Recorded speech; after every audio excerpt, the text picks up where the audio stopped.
është një ditë e vështirë, jo vetëm për familjen, por për krejt malësort, për krejt shqiptarizmin, për krejt trevat me shqiptarizm të theksuar, ku është ndarë nga jeta ose përcjellet për banesën e funit Yunus Delaj, një burr fesnik, një burr që ja kushtoi jetën e tij artit, kulturës, një lahutar i veçantë, një njeri që i ka këtu shpirti për malësinë e madhe, për Shqipërinë, për Kosovën, për krejt trevat shqiptare, dhe i shprehi në ngushëllimet më sinqerta familjes, njëkohësisht edhe kolegëve të tij, një burr të talentuar, por që vepra e tij do mbetet e përjetshme të krejt malësort për gjithë çka që ka realizuar gjithë jetën e tij.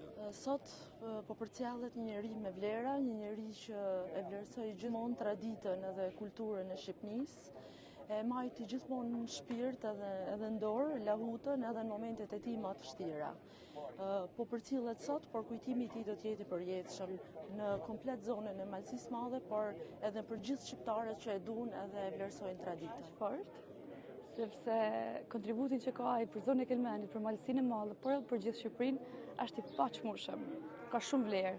Kjo është më e pakta që mujt me bë për Yunusin sot në ditën e tij të funit. Pata fatin me i taku 3 javë para kësaj dite. Dhe e pyeta Yunus kur ke lahutën, më thanë UNESCO. Dhe moj kujtimet më të mira, sepse unë jam rrit për veten lëkbishve, e jam rrit me zonin e tina. Shpirti i tij po shoftën paqe, Zoti i forcoj familjarët, shpinë e kalon plot, kalon edhe Malësinë e Madhe plot me vlera për tina.